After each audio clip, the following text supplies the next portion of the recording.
aqui em mais um episódio de Por que História, o nosso projeto. E estamos hoje com o professor Gerson Fraga, graduado em História, com especialização em Guerra Civil Espanhola, utilizando a imprensa como fonte e também com doutorado na Copa de 50, também usando a imprensa como fonte, além de trabalhar com África, com questões da história da África e questões da história indígena também. E a minha pergunta é, para que serve a história?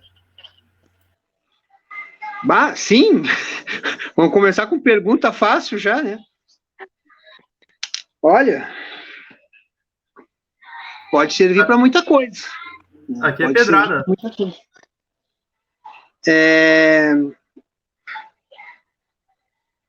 Deixa eu tentar responder isso um pouquinho com a minha trajetória, assim, talvez. O que leva alguém a escolher história, né, em primeiro lugar?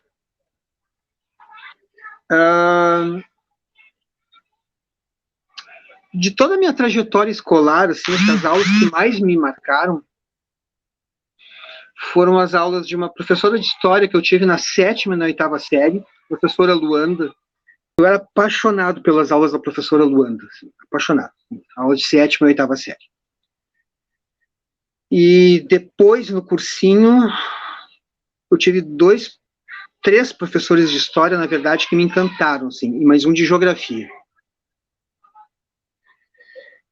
E eu não sei por que cargas d'água eu resolvi naquele momento que eu ia fazer direito. Eu fiz direito. Um negócio que não tinha nada a ver comigo, assim, eu super tímido, super travado, sabe? Nunca me imaginei defendendo ou acusando alguém, não tenho a menor vocação para isso. Mas eu fiz o curso todo, me formei. E aí, antes de me formar, eu já sabia que eu queria fazer história, assim, já tinha meio que descoberto para isso. Eu não sei se é vocação, tá? Não sei se existe exatamente a palavra vocação, mas a gente tem, às vezes, um traquejo para alguma coisa. Eu gostava de história, não de dar aula. São coisas muito diferentes. Mas o grande campo ainda né? O grande campo de trabalho é o magistério, não adianta.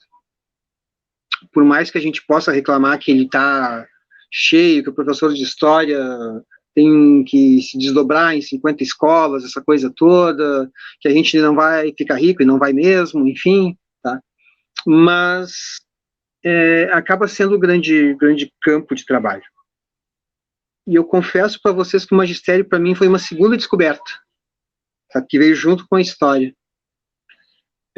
Quando eu percebi que eu teria que ser professor, e eu comecei a prestar atenção não só nas aulas dos meus professores, mas dos professores que me davam aula, como eles davam aula, como eles organizavam as aulas, essa coisa toda, eu comecei a descobrir um novo universo. Então, acho que a primeira forma de responder essa pergunta, que não é uma pergunta fácil, né, para que serve história, no caso de alguém que trabalha com história, né, muito mais do que para pagar as contas, também serve para isso, evidentemente, mas serve para a gente se sentir realizado. Eu me sinto plenamente realizado com aquilo que eu faço. Eu não me imagino hoje fazendo outra coisa. Eu já fui office boy, já fui securitário, fazer um trabalho bem burocrático, sabe, assim, enfim, tá? O sonho do meu pai era meio o Linneu, assim, da grande família, tá? O sonho dele é que eu seguisse meio que a carreira dele e virasse um Linneu também, assim, cara, funcionário público padrão. E ele tinha um grande medo, assim, ele e a minha mãe, que eu fosse morrer de fome, sabe, sendo professor de história. Eu me sinto plenamente realizado, assim. O Marx tem uma frase dele, não é bem assim, não é assim que está escrita a frase, né, umas palavras mais, palavras menos, ele diz, né, que um dos problemas do capitalismo é que o capitalismo ele impede que o ser humano atinja o máximo da sua capacidade criativa. E eu acho que a história, ela me permite, se não chegar no máximo, assim, mas ela me permite chegar muito perto disso. O magistério me permite chegar muito perto disso. É uma coisa que eu adoro fazer. Bom, para que serve história? para quem não trabalha com isso, né?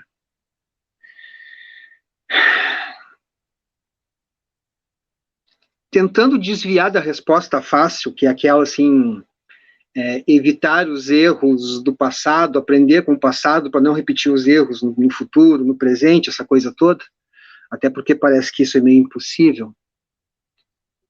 Mas é uma resposta que pode parecer um pouco estranha ou até antipática, mas a história serve para criar uma identidade. E o professor de história tem uma grande responsabilidade nisso. Me explicando melhor, né, para que serve a história enquanto ciência criada no século XIX. Né?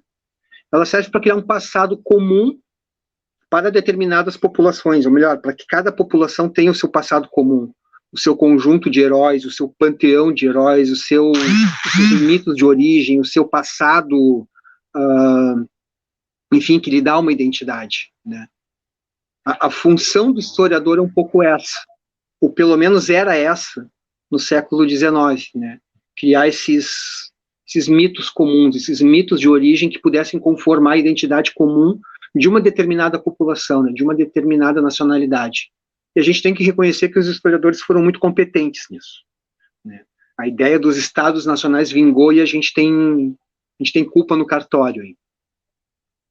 Hoje parece que ela funciona ao contrário, né? É para questionar esses mitos, é para questionar essa certeza, é para desencavar um pouco as coisas que estão, parece que quietas, adormecidas, sabe, esperando que alguém venha revolvê-las.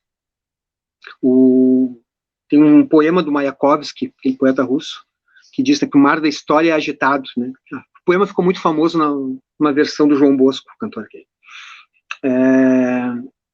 E o mar da história é agitado mesmo. A gente não tem muita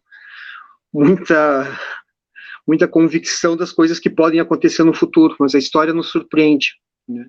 Quem no dia 29 de dezembro passado iria imaginar que aconteceria o que aconteceu no dia 8 de janeiro, por exemplo. Né? E quem poderia imaginar que as respostas que foram dadas fossem dadas de forma tão rápida? E que bom que foram dadas de forma rápida.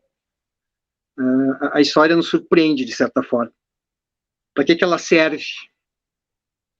Para que ela serve? Ela serve para nos dar uma identidade, ela serve para tirar as nossas certezas, ela serve para... Ela pode servir para a construção de um mundo melhor ou pior, depende. Eu posso fazer uma história, sei lá, que glorifique o fascismo, que justifique, ou que busque justificar o fascismo. Eu posso fazer uma história que fale da importância de uma sociedade mais justa, fraterna, solidária, antirracista, anti-homofóbica, anti essas coisas todas. A história é uma ferramenta, sabe? Eu encaro muito a história como uma ferramenta de construção do mundo melhor, de um mundo mais justo, mais digno, mais humano. E como eu tenho feliz destino de trabalhar com isso, ela me serve também para pagar as contas no fim do mês. Não sei se eu respondi a pergunta. Respondeu sim, eu gostei muito da tua resposta porque ela foi fora da curva, se comparada à resposta que geralmente o pessoal dá. Então, achei que foi bem interessante. Assim, não é uma pergunta fácil. A gente tem algumas respostas prontas para isso, que nem jogador de futebol, né? Não, pois é, a gente fez uma boa partida aí, e a história serve para a gente não repetir os erros do passado, no presente, no futuro, né? Mas vamos aí ouvir o professor agora e ver o que é possível fazer no segundo tempo. É uma coisa meio assim, né? Mas acho que a história é isso, ela é uma ferramenta. É uma ferramenta. E como toda então, ferramenta, ela pode ter múltiplas funções. Então, agora, dando continuidade, professor, qual é o sentido de ensinar e contar história? Eu acho que o sentido de ensinar história é um pouco esse, assim, aquilo que eu estava falando antes, de de tentar construir um mundo mais justo, correto, sabe? De... Como dizer isso? Eu acho que é meio difícil ensinar história sem ensinar algumas noções básicas de cidadania também.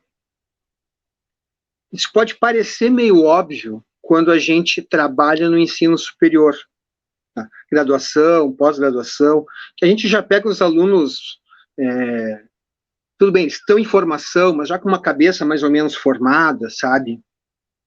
Entendem e compartilham de determinados valores e tal. Cara, assim, ó, quando tu vai dar uma aula de história para uma turma de 5ª série, sabe, numa escola periférica, de um bairro periférico, sabe, como eu comecei, assim, onde as crianças não tinham a menor noção, estou generalizando, tá, eu sei, mas muitas delas não tinham, assim, a menor noção de cidadania, porque a cidadania era um negócio que passava longe do bairro, tá? O Estado só se manifestava no bairro através da figura do professor e do policial, muitas vezes. O sentido de ensinar a história está atrelado a essas noções básicas de cidadania. E mais do que isso, assim, acho que de identidade, assim, de uma forma positiva. Deixa eu dar um exemplo que eu costumo dar em aula, assim, tá? Que uma coisa que me aconteceu logo que eu comecei a dar aula de história e que eu nunca esqueci. Eu tinha uma menina, tinha uma turma de 5ª série, nessa turma tinha uma menina chamada... como é que era o nome dela? Eu sabia, assim, me esqueci agora. Enfim, não vem ao caso, depois eu lembro. Uma menina negra, devia ter uns 10, 11 anos, magrinha. E o sonho dela era ser modelo. Cara, a menina era, assim, pelo sonho dela, tá? Ela era o motivo de bullying da turma, sabe? Ah, fulana quer ser modelo, sabe? Todo mundo ria. E aí um dia eu tô falando sobre Egito com eles. E eu falei sobre a Cleópatra. E disse, olha, Cleópatra, me descreva a Cleópatra, né, pedi. E aí, assim, não sei de onde é que tem esse senso comum, parece que as pessoas já nascem com isso arraigado, né? Mas as pessoas descrevem Elizabeth Taylor. Então, não sei porquê. Mesmo quem não viu o filme faz isso. É loira, sardenta, olho azul, essa coisa toda. Não. Há uma grande possibilidade, inclusive, de que a Cleópatra fosse negra. Há debates nesse sentido. Não se tem. Há quem diga que sim, há quem diga que não. Mas há uma possibilidade da Cleópatra, rainha do Egito, lembrada ou celebrada até hoje, assim, pela sua beleza, ter sido uma mulher negra. E a turma quase toda era de crianças negras. Quando eu falei isso, a menina começou a pular na cadeira. Sabe, ela não conseguia mais ficar sentada, assim, sabe? Uma coisa muito estranha. Ela se agitou. E eu não saquei na hora o que aconteceu. Sabe, eu fiquei pensando, o que deu na menina aqui? Horas depois, sabe, assim, pensando, é que me caiu a ficha. A coisa aconteceu quando eu disse que a Cleópatra era negra e bonita. Por quê? Porque ela entendeu que ela poderia ser bonita também, mesmo sendo negra. Sabe? O que para ela, o que na cultura de opressão que ela vivia ali, sabe, era um negócio impossível. Essa conta na cabeça dela não fechava. Não podia fechar. Como assim eu sou negra e posso ser bonita? E eu cheguei lá e disse, não. Temos um exemplo histórico de uma mulher lembrada até hoje por sua beleza e que era negra. Eu só peguei um exemplo, podia ter puxado outros tantos. Aquilo para ela foi uma descoberta. Aquilo para mim foi uma descoberta de como a história pode ser usada na construção de sentidos absolutamente novos na vida das pessoas. Sabe? Eu posso ser assim e ser bonito. Eu posso ser negra, negro e ser bonito. Eu posso ser gordinho, gordinha e ser bonito. Eu posso ser careca e ser bonito. Eu posso ser, sei lá, estrábico e ser bonito. Eu posso. Sabe? A história me permite desconstruir essas verdades, às vezes. Eu estou falando só de um caso, assim, tá muito, muito ilustrativo.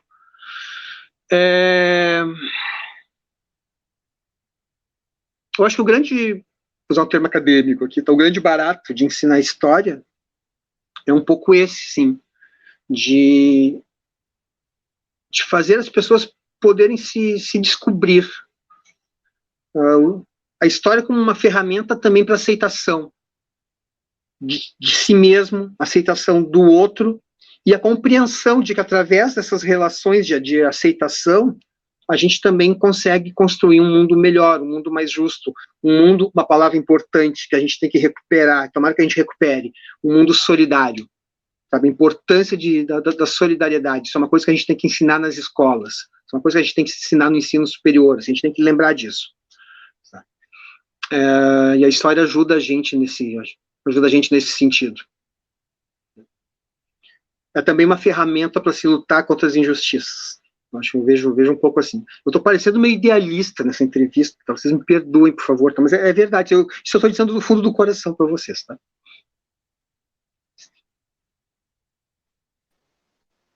Bom, então o senhor já falou sobre a importância de ser solidário. O senhor fala o que ele quiser, o senhor é onipotente, onisciente, onipresente. Então, professor, você poderia falar um pouco sobre a importância do ensino público e gratuito e de qualidade nos níveis básico, médio e superior? Você só tem pergunta fácil. Vamos começar por onde? Vamos começar vamos numa ordem cronológica. A importância do ensino fundamental e médio, né? Público. Qual a importância hoje? Não deveria ser assim, mas acho que a grande importância hoje,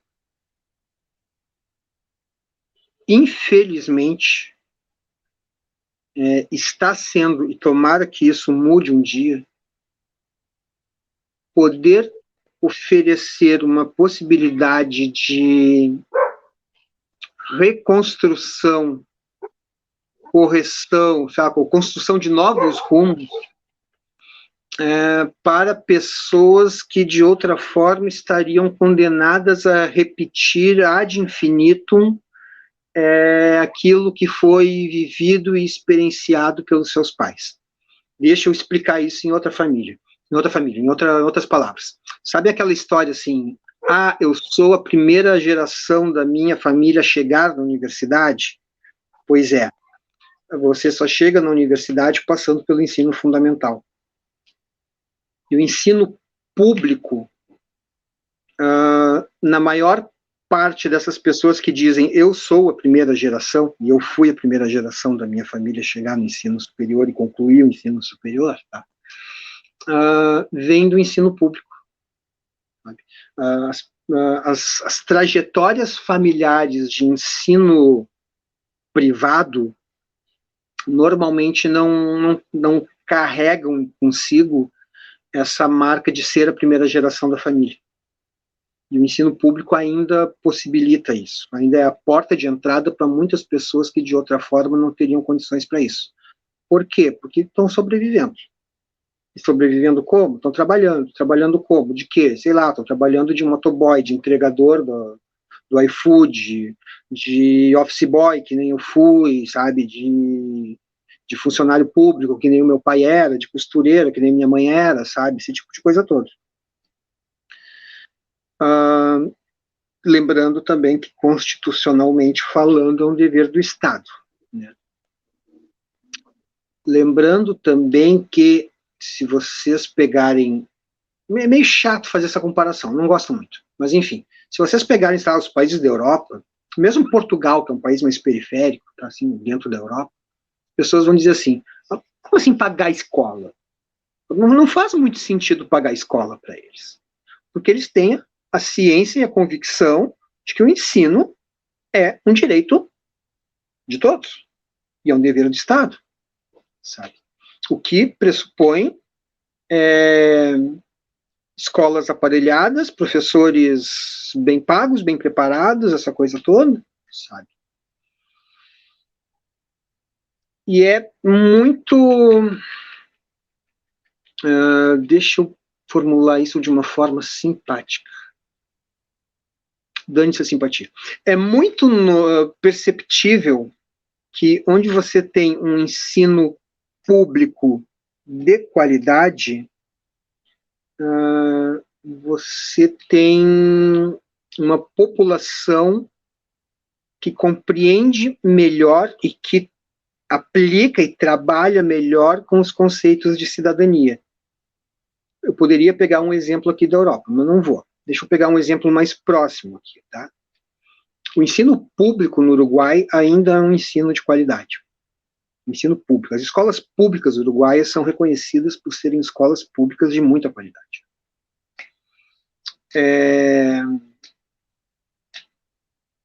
Você sabe onde é que tem se não a maior, uma das maiores concentrações de, desculpem, tá? Ateus por metro quadrado da face da Terra? É no Uruguai. É no Uruguai. Por quê? Não porque o ensino seja anticlerical, não é isso. Mas ele faz as pessoas pensarem. Faz as pessoas questionarem, sabe? Eu não estou dizendo que tu tem que ser ateu, não é isso, tá? Mas as pessoas às vezes não aceitam alguns discursos com tanta facilidade, assim.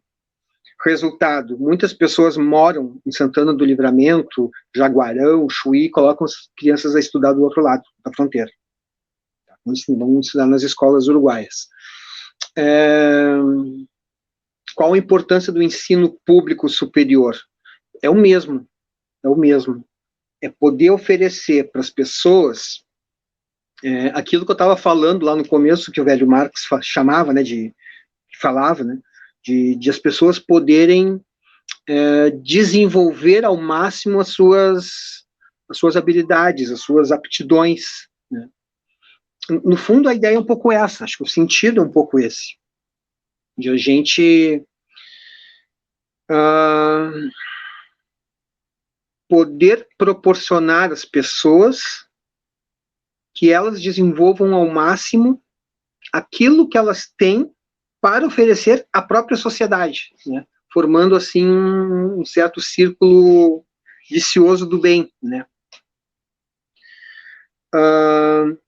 E para além disso, né, acho que o ensino público desenvolvido, seja no nível fundamental, seja no nível superior, enfim, olhando a coisa de uma forma mais holística, né, tem a grande função de corrigir distorções dentro da sociedade. A gente não corrige as distorções sociais, sabe, ensinando nada contra, tá? Muito antes pelo contrário, mas ensinando só português e matemática. Tá? Não é apertando o botão e sabe, que a coisa se resolve. Não adianta só ensinar a ler e escrever, tem que ensinar a pensar.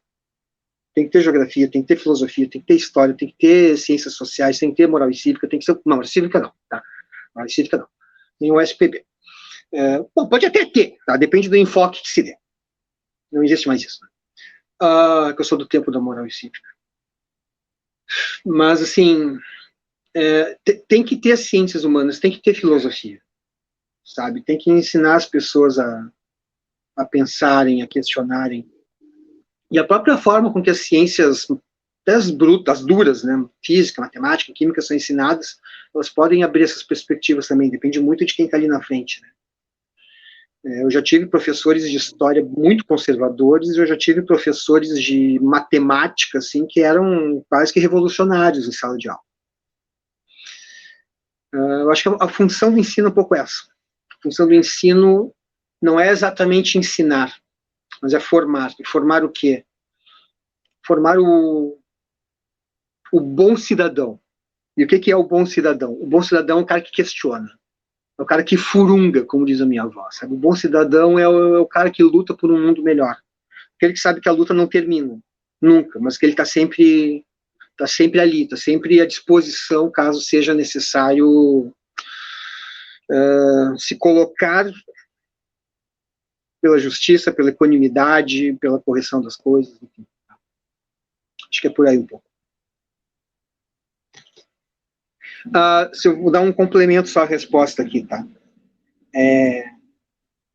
Uma situação hipotética, tá? Mas sei lá, vamos reconstruir, sei lá, pegar um caso aqui extremo, vamos reconstruir o Rio de Janeiro do zero, tá? Vamos acabar com a milícia, com o tráfico, com não sei o quê, tá? Vamos tirar a gurizada do morro, Não adianta fazer isso com polícia.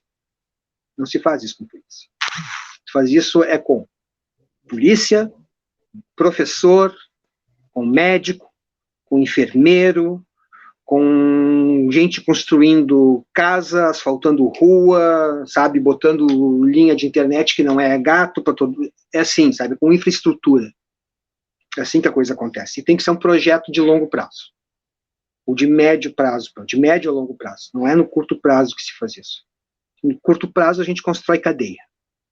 E talvez a função do ensino seja justamente que a gente possa construir menos presídios no futuro. Com certeza, professor. Mais objetivo nas respostas. Tá? Não é à toa que o Brasil é o terceiro país com mais presidiários no mundo, se não me engano. E você pega o percentual de pessoas negras no presídio, pega o percentual de pessoas negras no ensino superior. E pega o percentual de pessoas negras na população brasileira. O percentual nos presídios é maior do que na população brasileira e, bom, incomparavelmente maior do que no ensino superior. Sabe? Esse tipo de coisa. Esse tipo de distorção ainda está para ser corrigido. E vai demorar. Não vai ser de uma hora para outra.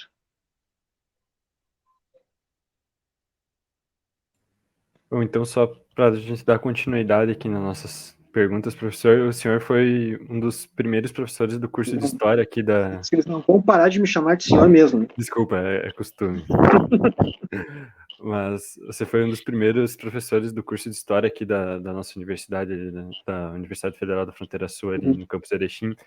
Então, nós queríamos um relato de você, de como foi esse início da universidade e quais eram os desafios naquela época e são hoje ainda dentro de uma universidade federal.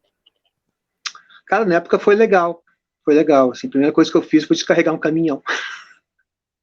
Chegou o caminhão com as primeiras mesas, cadeiras e tal.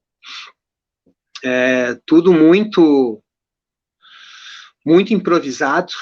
Eu lembro que a primeira aula que eu fui dar, que foi uma aula de História da Fronteira Sul para o curso de Agronomia, não tinha quadro pendurado na parede, tinha um quadro velho que, sei lá, uma escola cedeu, e o quadro estava apoiado em cima de 2 ou 3 classes, e eu me encostei no quadro, assim, e o quadro deu aquela derrapadinha, e ele só não caiu na minha cabeça, porque os alunos gritaram assim, professor! Eu, sabe, me virei e segurei o quadro.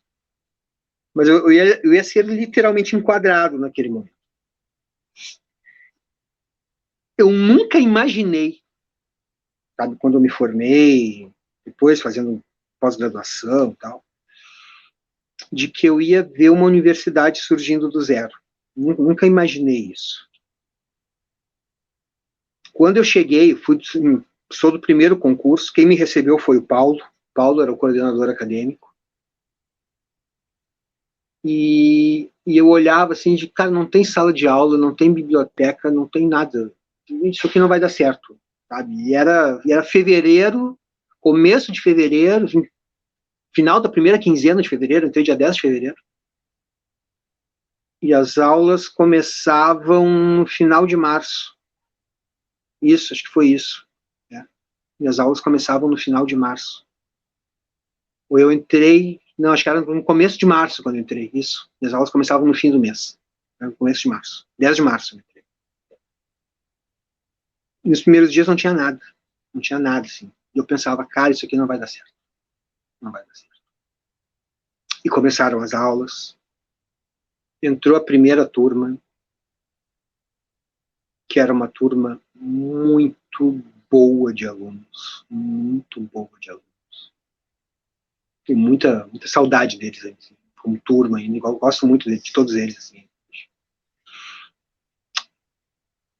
E não tinha biblioteca. E aí um dia abriu a biblioteca. E tinha 3 títulos de história. 3 títulos. A estante de histórias tinham 3 títulos. Eu olhei e disse, cara, isso não vai dar certo. Não vai dar certo. Mas as coisas foram acontecendo, né? A gente foi fazendo as coisas acontecer. Daqui a pouco foram chegando mais livros, a estrutura foi aumentando, a gente começou as obras do campus, foram chegando outros colegas, chegou o Severo, chegou a Isabel, depois chegou o Emerson, o Fábio, a Débora, sabe? E quando a gente viu, a gente já tinha assim, um corpo docente minimamente constituído, formou a primeira turma, e eu lembro que quando a gente formou a primeira turma, foi uma coisa muito gratificante, assim, porque a gente pôde ver pela primeira vez eu acho que o resultado prático daquilo que a gente estava fazendo, sabe? Assim, de todo o trabalho. Assim, a gente via os alunos saindo, alguns já começando a pensar em mestrado, outros já entrando em sala de aula, outros já pensando nas possibilidades de entrar no mercado de trabalho. Tudo isso foi muito gratificante.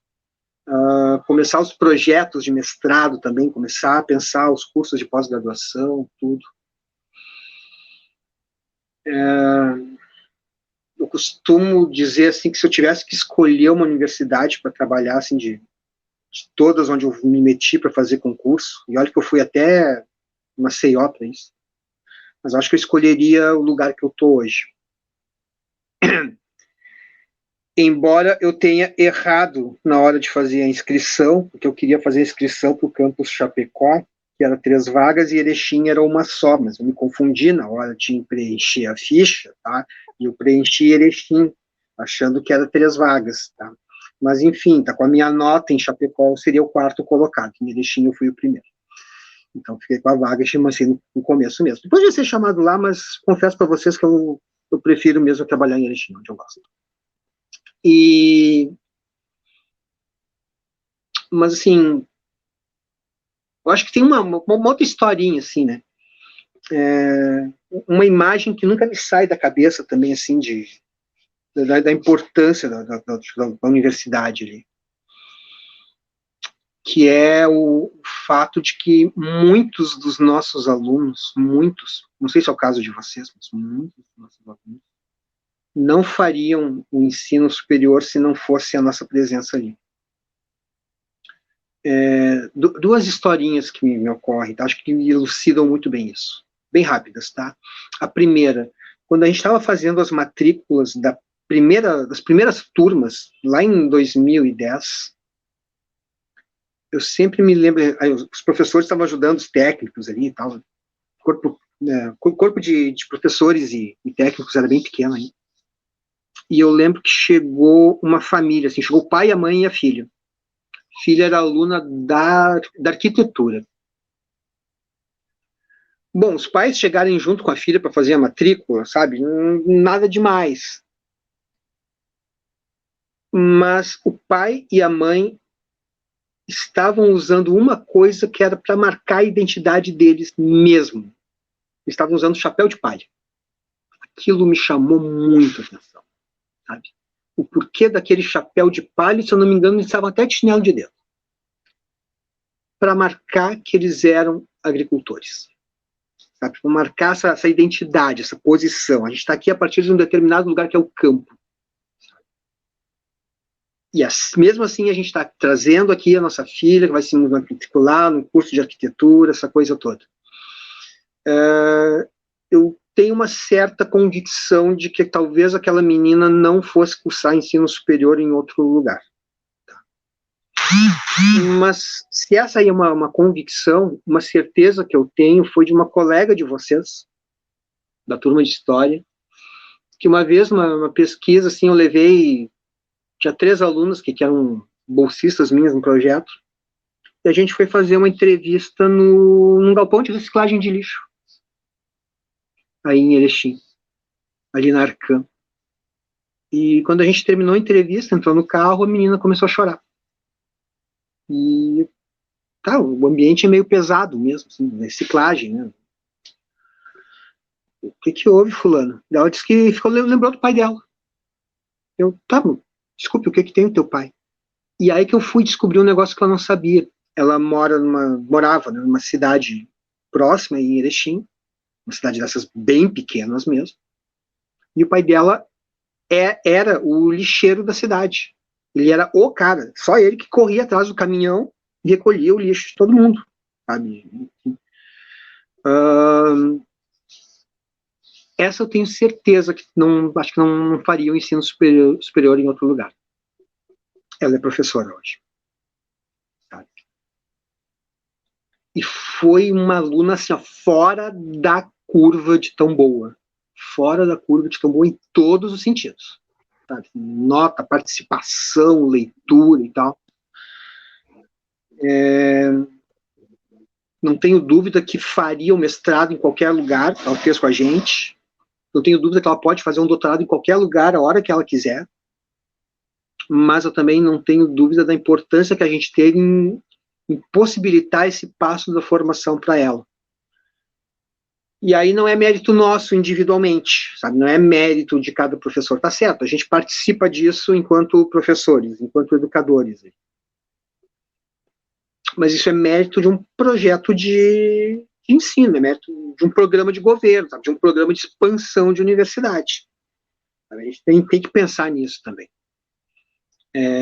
Quando eu era aluno, não imaginava a universidade começando, sabe, surgindo. Não, tinha a URGS, tinha o FPEL, a FSM, sabe, a FURG, quem quisesse ir para uma privada, sabe, tinha a Unicinos, a PUC, e morreu aí, acabou aí, tá? As opções eram meio essas, assim, para quem morava ali em Porto Alegre.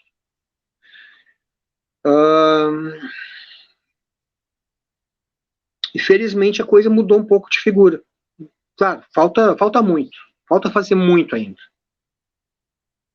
Mas a gente tem feito a nossa parte. Outra coisa que acho que é importante também a gente não esquecer, especialmente ele se tratando do curso de História do Campus Erechim, é que a gente tem também a turma do Pronera, né? Que é uma turma especial, uma turma especial mesmo, seu nome, que é do Programa Nacional de Educação para a Reforma Agrária, né? A gente está na segunda turma.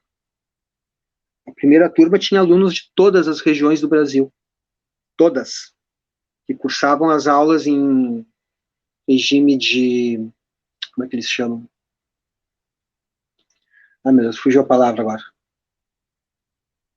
Enfim, eles têm as aulas concentradas manhã e tarde e ficam na escola, né? Depois eu lembro também. E a primeira turma tinha alunos de todo o Brasil, eles fizeram um curso em Veranópolis, né, onde funcionava a escola Josué de Castro. Hoje a gente está na segunda turma, a escola se mudou, ela funciona num assentamento em Viamão ainda, agora, né? E essa turma, se eu não me engano, está indo para o 8º semestre. Daqui a pouco a gente vai estar formando a segunda turma, que é vinculada aos movimentos sociais, que é vinculada aos camponeses, e a gente andou mapeando um tempo atrás, boa parte deles está trabalhando em sala de aula. E uma menina dessa turma é minha orientanda no mestrado em Chapecó, no curso de História. E outros já, inclusive, concluíram mestrados, ou estão fazendo mestrados na USP, na Unesp, sabe, Unicamp. Esse pessoal está espalhado pelo Brasil, hein, e seguindo seus estudos. E são camponeses, tá? Camponeses que de outra forma não fariam curso de História. Sem contar o que eu aprendi com essa gente dando aula e convivendo com eles dentro da escola. É muito gratificante. É cansativo, mas é gratificante. Aproveitando esse momento nostalgia, eu sou filha de serralheiro. Quando eu me formei lá no ensino médio no passado, a UF estava bem longe daqui de Erechim, era só um sonho, né? 16 anos depois estou aqui, cursando o curso de História. Então é bem emocionante ouvir o comecinho da nossa universidade, dos nossos primeiros colegas de história. A gente tem alguns conhecidos, né? Tem a Márcia, que foi entrevistada esses dias ali da Agridoce, que faz parte da primeira turma, contou um pouquinho também desse começo. A Márcia, o nome da livraria é Agridoce, mas a Márcia, ela é a parte doce do negócio, assim, Márcia de uma doçura, gente boa que a Márcia é. Ambos, a Márcia e o Márcio, inclusive. O casal ali são uns fofos, cara. São uns fofos. Vou sair um pouquinho agora desse momento bom e vou fazer um questionamento um pouquinho difícil. Tá? Perto do que veio agora, eu tô até com medo. Enfim, com este último governo, né, após esses últimos anos ali um pouco complicado, que foi um governo que foi extremamente negacionista em relação à ciência, eu gostaria de saber, na sua opinião, quais são os desafios para a ciência como um todo, e principalmente para os historiadores, voltar a ter a credibilidade merecida, que foi perdida nesses últimos anos. Questionada. Eu nem sei se essa pergunta é tão difícil. Eu acho que a questão é meio... Como é que eu vou explicar isso? Sabe namoro? Sabe namoro, assim? Pá, tô de olho no fulano. Aí o que tu faz? Aí tu constrói a tua metade da ponte para chegar até ele, né? E claro, aí tem que ter a reciprocidade da outra pessoa que vai construir a outra metade da ponte para poder a coisa acontecer, né? Para a comunicação acontecer. A coisa é um pouco isso, assim, sabe? A gente constrói a nossa metade da ponte o tempo todo. Sabe? A cada coisa que a gente produz, a cada aula que a gente dá, a cada pesquisa que a gente faz, a gente está ali construindo a nossa metade da ponte. Se as pessoas vão dar ouvido para a gente ou não, sabe? Bom, aí não depende de mim. Eu gostaria profundamente, assim, sabe? Eu ficaria muito feliz a gente ter certeza que 100% dos brasileiros não acreditam que a Terra é plana, sabe? Que a vacina, sei lá, a vacina contra a Covid transmite o HIV, sabe? Que está associado ao aumento de número de casos de HIV, sabe? Eu adoraria. Mas, enfim, o que eu posso fazer? Sabe? O que eu posso fazer, por exemplo, diante de canais de YouTube ou redes sociais, ou sei lá, qual plataforma de mídia que seja, sabe, que vai me dizer que o que houve em 64 foi uma contra-revolução comunista, uma contra-revolução anticomunista, isso, tá? Que impediu que o Brasil caísse nas garras do comunismo internacional. Meu, se a pessoa quer acreditar nisso, o que eu posso fazer? Eu tenho vontade de pegar um livro e bater na cabeça dela, mas eu não posso fazer isso. Eu fico fazendo o meu trabalho de formiguinha, sabe? Ali falando, dando aula, me posicionando, tentando, enfim, fazendo o que eu posso. Se as pessoas vão me dar credibilidade ou não, bom, aí depende delas, porque cada um dá credibilidade àquilo que prefere, sabe? Tá muito fácil dar credibilidade hoje para o WhatsApp. Tá muito fácil dar credibilidade para as fake news. Porque não precisa pensar. Meu Deus, o Fraga manda ler uns textos sem pé nem cabeça. Sem pé nem cabeça. E o que é pior, tem que pensar para entender. Sabe? Tem que conectar as coisas. Daqui a pouco eu tenho que conectar a história da África com a história da América, com a história contemporânea, e aí eu começo a triangular as coisas. Não, é muito mais fácil acreditar no WhatsApp. É muito mais fácil dar credibilidade para o WhatsApp. É confortável. É confortável. E mais, duas coisas aí. Primeiro, ele me dá respostas fáceis. E segundo, atrelado a isso, não se trata só de respostas fáceis, mas talvez ele me dê a grande resposta fácil, que é quem é o culpado pela situação pela qual eu passo hoje. Se me falta, sei lá, carteira assinada, se eu tenho que alugar uma bicicleta do Itaú para poder entregar os pedidos do iFood, sabe, com o que sobra, se eu tenho que alugar um carro para trabalhar de Uber, sabe, Todos os meus direitos trabalhistas se foram, quem é o culpado disso? O culpado é esse ente abstrato chamado corrupção. O culpado é aquela pessoa, aquele partido, aquele grupo ao qual eu atribuo a pecha de corruptos por natureza. E eu não preciso mais questionar nada. Eu não preciso averiguar se é, se não é, o quanto deixa de ser, o quanto os outros são. Não preciso questionar nada. É a verdade. Bom, qual momento da história eu tenho algo parecido acontecendo? Europa, anos 30. Europa, anos 30. Fascismo. E o fascismo me pressupunha o quê? A glorificação do país. O país é elevado, a nação, né, é elevado a uma posição divina, né, mas que está sempre em perigo. Está sempre em perigo. A gente tem que estar sempre alerta o tempo todo, porque o comunismo está aqui em volta nos vigiando, nos perseguindo, tentando nos invadir. Sabe? Ele é um inimigo onipresente. A gente não pode baixar a guarda. Eu ouvi coisas parecidas com isso nos últimos tempos. Muitas coisas parecidas. Sabe? Brasil livre. Livre do quê? Livre do quê?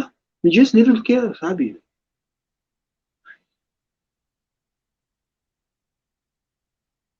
E essa criação de uma identidade de grupo que é muito calcada em cima do irracionalismo, sabe? Da violência, um discurso de violência.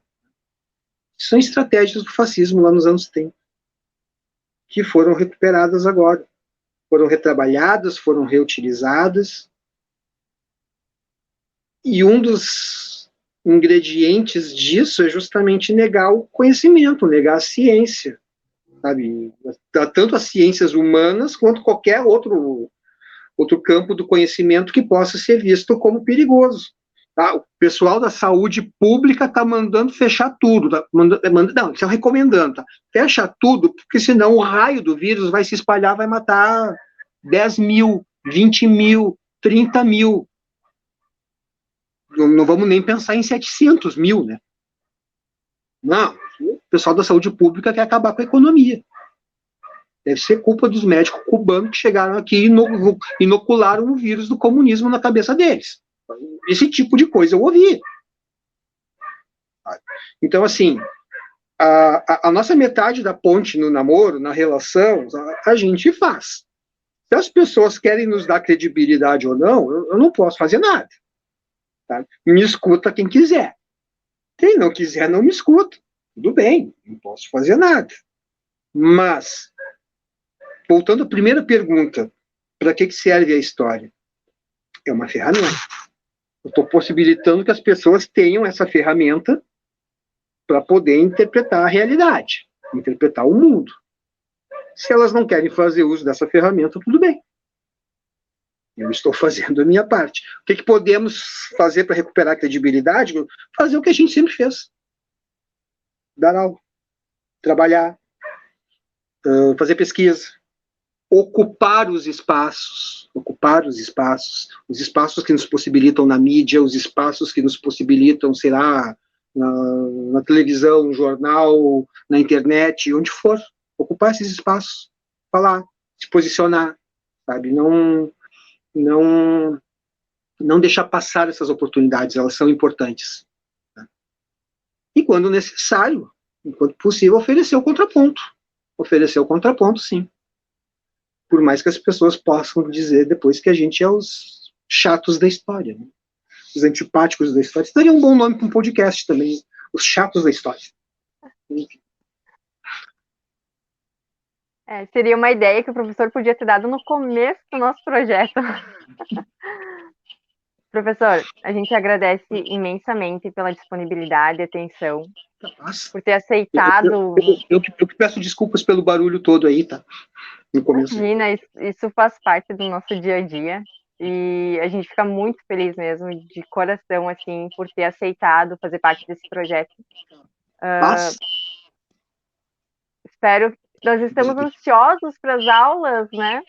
Logo, acreditamos que logo vamos ter o senhor professor como nosso professor.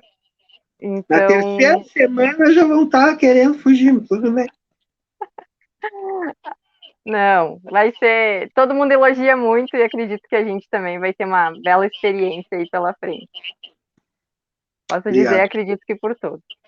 Muito Obrigado. obrigada mesmo, de coração. Nos Eu que encontramos na agradeço. instituição. Tá, eu que agradeço e desde já me coloco à disposição de vocês, assim, para o que vocês precisarem. Quiser colocar mais alguma colocação final sobre todo o tema que a gente trabalhou, fique à vontade. Não sei, acho que foi bom, boa entrevista. Aproveitem o período de graduação.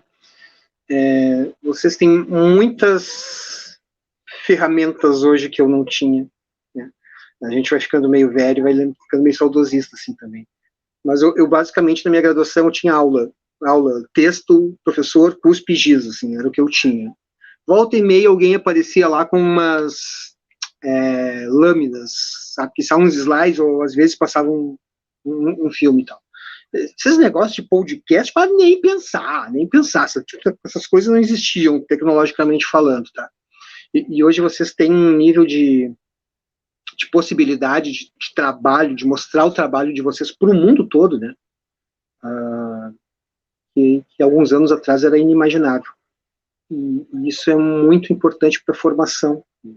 Vocês, então, assim, aproveitem, vivam a universidade, estudem, não deixem de se divertir também, isso é importante, tá? Vivam a vida. Muito obrigada.